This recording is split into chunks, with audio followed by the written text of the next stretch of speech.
Welcome, one and all, back to the Viper's Nest, and today we are going to be critiquing the Intergalactic, the Heretic Prophet trailer.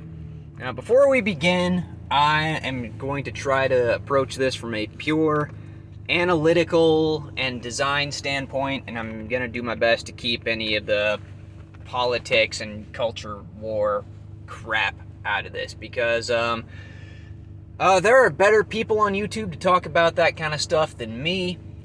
And, yeah, I feel like being a gamer of almost 30 years has at least given me a decent opinion about, what I feel works and, what doesn't.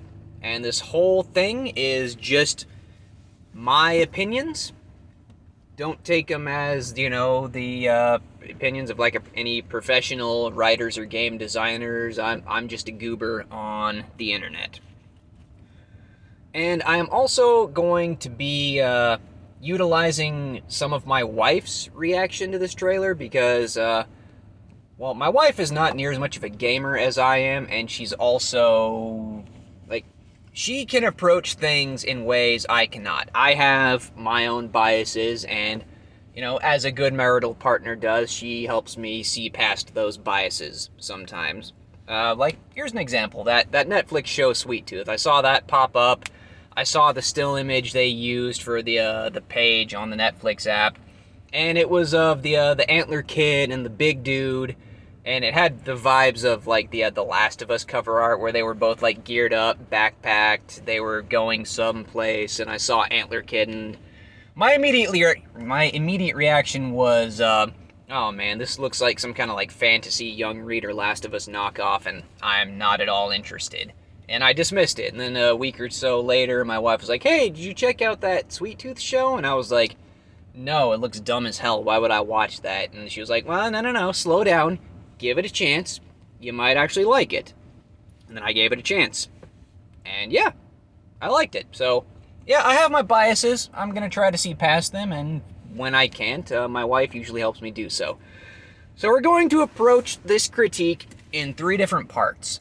We're going to start with character design, whether or not the trailer hooked us, and then moving on to like the contents of the trailer as a whole. So here's, I think, the most important part of anything like, reveal trailers and stuff like that people need to understand. This is the first impression people are having of this game. It is the first thing they're going to see, and whether or not that first thing you see in a trailer is actually important to the game, it doesn't change the fact that that is the very first thing that people are experiencing of your game. And immediately, this is where the Intergalactic trailer falls apart, because one of the first things we see of the trailer is an anime, which actually looked very cool. And then I and my wife wound up disappointed that the trailer was not actually for that anime. It was just something that the character Jordan just happened to be watching, which kind of disappointed because that anime looked kind of dope. Anyway, so as we move into the trailer, we see our character, Jordan. So let's go into character design. I don't hate this character design. I don't like it either. I feel like there's not a whole hell of a lot here as far as character design goes. Like, just looking at Jordan from a pure design perspective at various points through the trailer, just visually what we learn about this character is that she wears Adidas shoes, she drives a spaceship designed by Porsche, and she's fairly muscular. So looking at it from a purely visual standpoint, what does that tell us about this character? Well, in my friends group, we like to joke a lot that you can tell a lot about a character by what they wear on their feet. Like, if a character's wearing a combat boots and they go the extra step and like actually have their pants tucked into the combat boots, odds are good that that character is some kind of fighter, or at least wants to be perceived as such. So what do these context clues tell us about Jordan as a character? She wears Adidas, she's fit, and she drives a Porsche. She probably has money if she's driving a Porsche, and she probably enjoys sports or leads a very active lifestyle. And on the whole, that's not a lot we know about this character. So let's compare and contrast to some other characters. So, this is going to come up quite a bit through this little ramble of mine. My wife is not a gamer. Like, she plays the occasional fighting game, and she enjoys games like Stardew Valley, and that's about it. If she wants to experience any other kind of video game, she'll usually watch me play it. Back in the day, when we were freshly married, she watched me play through the first Warhammer 40k Space Marine game. And all it took for her to, like, understand Titus as a character was to look at the box art on the case for the game. Like, she saw Titus in his armor with his chainsword and his gun, and she immediately understood what type of character Titus is. He is a warrior who belongs in the absolute thickest of the fighting. And, yeah, that's a pretty much 100% accurate assessment of what kind of character Titus is. We learned not everything, but we learned enough of what we needed to know about Titus to understand Titus as a character. Or if we're going to another one of my favorite video game series of all times, StarCraft. My wife watched me play through StarCraft 2. While knowing nothing about StarCraft 2, we went into, like, the first cinematic of the Wings of Liberty campaign with Raynor sitting at the bar with his glass of whiskey, a cigarette. His revolver was sitting on the bar next to him. He was wearing his vest. He had his pack of cigarettes tucked into the rolled up sleeve of his shirt. He was wearing his armored pants and his combat boots. She saw his tattoos, like his hair and his beard, which was starting to go gray. And her assessment of Raynor was, that guy is a badass who has seen way too much of whatever world he's living in. And again, without even hearing Raynor or Tychus speak in that scene, before Tychus even walked into the bar, that's a pretty much 100% accurate, like, opinion of who Raynor is. Yes, he is a badass who has seen far too much of the StarCraft universe. His appearance told us everything we need to know about him. Well, okay, again, not everything we need to know about him, but it told us enough of what we needed to know about him, more than enough, for us to understand who Raynor is as a character pretty much right off the bat. We don't really get that from Jordan in the Intergalactic trailer. There's not a lot about her appearance that really clues us in to who she is as a character, or what she's about, or even really what she does, just looking at it from a design perspective. And I feel like that is the worst of all possible outcomes, having a perfectly mid, unremarkable character design. Because good character designs serve a purpose, definitely. They serve to, bring the prospective customer and get them interested in the game. And even bad character designs can serve a purpose. Like, if you don't mind me dunking on Concord for a second, if I knew nothing about Concord, and they put, like, blue coat character from Concord on the Concord box art, and I'm, like, walking by the PlayStation 4 shelf, or PS5 shelf in, like, a GameStop or something, and I glance over and I see blue coat character on the cover of the Concord box art, I would do a double take and probably pick the game up and read the back of the case just to understand what the fuck is going on with this character design. And, like, there's the whole, like, old adage that, like, hey, like, there is no such thing as bad press. Bad press can be good press. And in that particular case, I might agree, because bad character design in that instance would have gotten me to take a second look at a game, whereas I might not have otherwise. So, even bad character designs can serve some kind of purpose. But, Jordan's character design in the Intergalactic trailer, I feel, is neither good nor bad, and that's kind of the worst possible outcome. So, moving on to the second category, did this trailer hook me and my wife? The answer at the start, honestly, was yes, because we saw that anime clip, and were then very disappointed when the trailer was not, in fact, about that anime clip. So past the anime clip, no, we were not really hooked by the start of the trailer, because it was just Jordan shaving her head and then getting a phone call.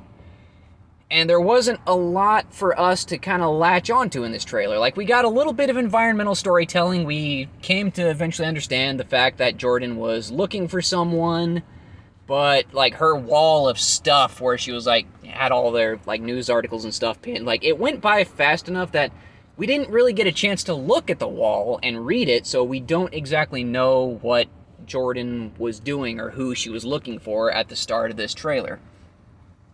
And again, first impressions are important, and you only get the one. So let's compare and contrast the Intergalactic trailer, whether or not it hooked us, to another one of my favorite games of all time, Crysis 3. So this is another game that my wife watched me play through. She never saw me play Crysis 1 and 2. We'll get to that in a minute. But my first exposure, my first impression of Crysis 3 when it was announced, was the Sharp Dressed Man trailer, which is an absolutely incredible trailer of the main character, Prophet, just kicking ass in the nano suit, set to the soundtrack of ZZ Top's Sharp Dressed Man. Now, I was already well familiar with the Crysis series at this point. I knew what was happening in the trailer. I knew that this trailer was not necessarily a representation of Prophet as a character. But taking a step back and looking at it objectively, like I'd never been exposed to Crysis before, that trailer would have told me enough between the action, the fact that the main guy was wearing this suit, and the lyrics of the ZZ Top song, Sharp Dressed Man. That's gonna clue people in to the fact that the nanosuit that Prophet is wearing is in fact very important to this game and this story, which it absolutely is. So that was my first exposure, my first impression of Crysis 3, and I was immediately on board because I loved Crysis already. And I loved ZZ Top, and even if I didn't, that trailer would have told me the nanosuit is important. So then we move on to my wife's first impression of Crysis 3, which was the intro cinematic, which has Prophet monologuing over this very well shot, very atmospheric event. So first off, right off the bat, you get James Vincent Meredith's voice acting, and that man just has a voice that draws you in. It grabs hold of you and does not let go. You want to listen to that voice. And he gives you a very brief overview, like leaving out a ton of stuff about what's happening. Earth got invaded by these aliens, the Ceph. Humanity, for the most part, fought them off, and then the Cell Corporation came in and took control of basically the entire planet. So he gives you all of that. And then he starts talking about how the Ceph aren't truly gone. There's one Ceph still out there, the Alpha Ceph, the most powerful one. And Prophet's monologue in this scene has so many banger lines. Like, he's like, the Alpha Ceph knows me. He knows what I believe. That being a good soldier comes down to one thing, one simple question. What are you prepared to sacrifice? And then he goes on about how when they gave him the nanosuit, Prophet sacrificed the man that he was, Lawrence Barnes, to become Prophet. And when his own flesh and blood failed him, he swapped it out like a spare part. And then when the Alpha Ceph shows him this glimpse of the future, that there is nothing left of Prophet to sacrifice in order to stop the Alpha Ceph. And this whole monologue is set to this very slow, beautifully rendered scene of Prophet floating in the upper atmosphere of Earth, surrounded by debris, the nanosuit's failing while the Alpha Ceph is coming in to eat the planet. It is an incredible intro cinematic. It's amazing. And I showed it to my wife when I started playing through this game, and she was not familiar with Crysis. She didn't see me play through Crysis 1 and 2. She had no context as to who Prophet really was. And her response to that intro cinematic was, I have no idea what is going on, but this all seems very important, and I am very interested. And then she watched me play through the entirety of Crysis 3, and she still didn't have a lot of clue what was going on. There's a lot of context missing that you won't get if you haven't played Crysis 1 and 2. But I guess, brief ramble on Crysis 3. It goes to show how well that game is put together, that even though she didn't understand probably a good 70 to 80% of what was happening, that game is so well written with so many interesting characters that it didn't matter. Like, she immediately latched on to like the not so secret romance between Psycho and Claire and their whole story. Like, she was watching this and she's like, "Hey, you need to make sure those two stay together." And I was like, well, it's a very linear game. There's not exactly a lot of character choice to be had here, but sure, hun, I'll do my best. Anyway, so set against something like Crysis 3 and the first impressions both me and my wife had of that game versus the first impressions we have now had of Intergalactic, the Heretic Prophet, did this trailer hook us? Again, outside of that anime thing? Not really. No, it didn't. The trailer didn't really it didn't give us a whole lot to go on about, like, why Jordan is looking for this person, why she wants to go to this planet, and all that. There was more questions than answers, and the trailer itself didn't really drive us to ask many questions, if that makes any sense. So, on the whole, no, we were not hooked by this trailer. So now let's get to the trailer itself, and this is where shit gets wild, especially from my wife. So, throughout this trailer, we kind of learn that Jordan is looking for this person. She gets a phone call from her eye patch friend, who tells her that they found this guy, he's on this planet, and Jordan wants to go to the planet to find this guy. Why, we still don't know. And Eye Patch definitely does not want Jordan to go to this planet. And Jordan's like, "Hey, I'm gonna go to this planet." And Eye Patch is like, "No, you shouldn't. No one who goes to that planet comes back. No one has left that planet in like 600 years. And Jordan brushes it off and just says, "It's just rumors." To which Eye Patch responds, "No, rumors are all of the stories of the stuff that happens on this planet. The facts are that no one has left this planet in 600 years, and no one who goes to this planet comes back." And Jordan just straight up does not care and goes on to say, like, "Hey, I want you to put me on this bounty to get this guy, and if you don't put me on this bounty to get this guy, I'm just going to find a different agent." So then Eye Patch relents and puts her on file as going after this bounty. So I guess Jordan's some kind of bounty hunter. And then off she goes in her Porsche to this planet. Okay, so here, before I go any further, you have to understand something about my wife. My wife is a very loving and caring person. She's one of those types of people that, like, if you're invited to our house once, you're a friend. If you're invited to our house twice or more, you are family. My wife likes people. And as long as, they're good people, like, she'll be your friend. She likes people. She's a very nice, loving, caring person, which then probably leads to the question, Jack, if your wife is so loving and caring and a great person, how the hell did she wind up with a cold-hearted, cynical, antisocial bastard like you? To which I respond, that's a good question. I'm not entirely sure how it happened either. So anyway, my wife, like, it's hard to get her to actually dislike somebody. So over the course of this trailer, we see Jordan interacting with Eye Patch, and at the end of the trailer, my wife kind of sits there for a second, and she goes, "So, Baldy is looking for this guy. Eye Patch knows where this guy is, but Eye Patch does not want Jordan to go after this guy because Jordan is her friend, and it's dangerous, and she doesn't want to put her friend in danger." To which I say, "Yeah, I'd say that's a fair assessment of the trailer." And then my wife goes on to say, "So when confronted with a concerned friend, Jordan brushes off her concerns and then cops attitude toward her friend who is concerned for her and trying to keep her out of danger." Like, I'm sure you've seen the meme face of Jordan just kind of staring at the screen, slurping from her soda. That face, that very I don't care face. Yeah, it's that scene. So Jordan just brushes off Eye Patch's concern and then cops attitude, and then kind of even threatens her that if Eye Patch doesn't put her on the case, she'll find someone else to do it. So, yes, that is what happened in the trailer. Now, granted, once Eye Patch relents, Jordan does at least politely say thank you. That is a point in her favor.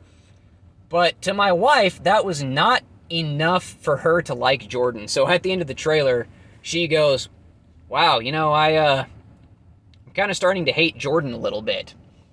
And then she takes it a step further. So my wife has also been watching me do my third playthrough of Cyberpunk 2077. I'm playing as a male Corpo Mantis Blade wielding V, if anyone's curious, that doesn't really matter.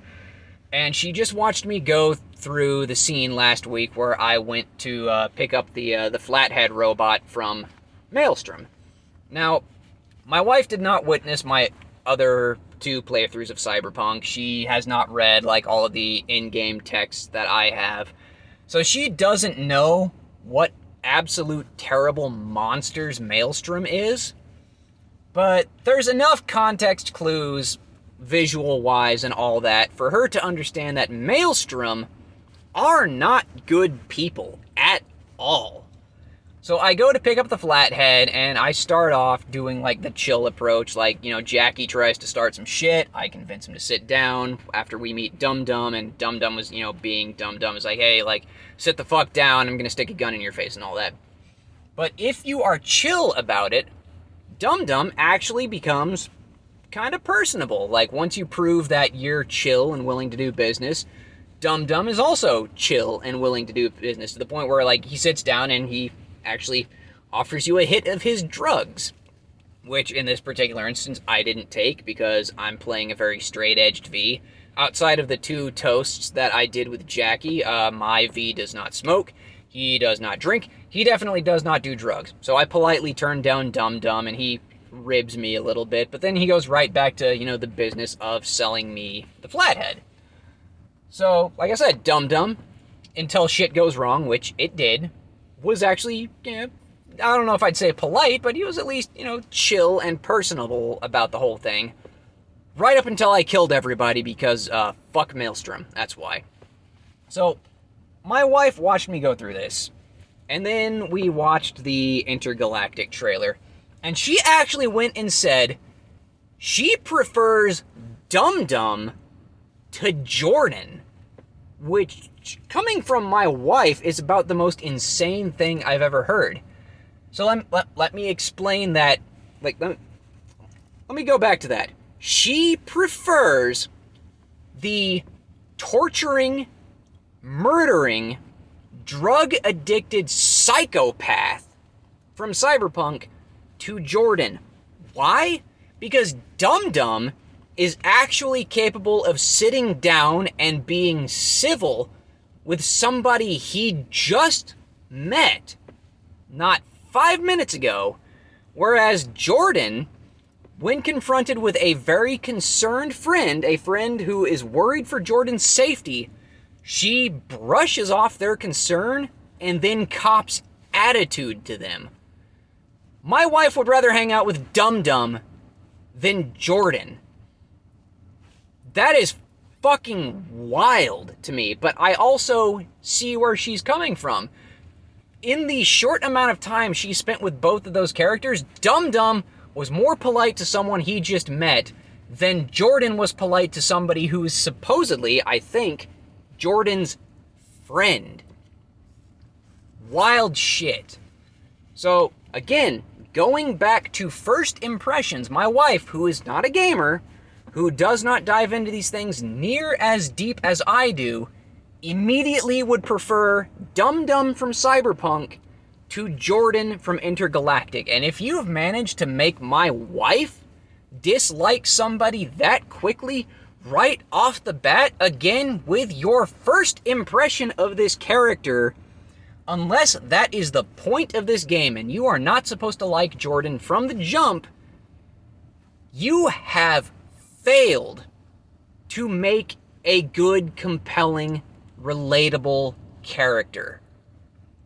So, Based on these three criteria, do I think the Intergalactic trailer was a failure? Yes, I absolutely do. This was a bad trailer. It was a bad reveal pretty much all the way around.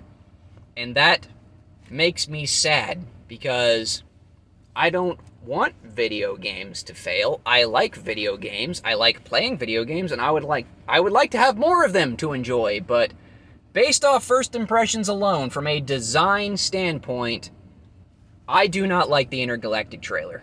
My wife did not like the Intergalactic trailer. Except for the anime clip. The anime clip was pretty cool. Anyway, that's about all I had to talk about today. Thank you for listening to my ramble. A like and a subscribe would sure be appreciated. I will see you on the next episode, and as always, have yourself a wonderful day.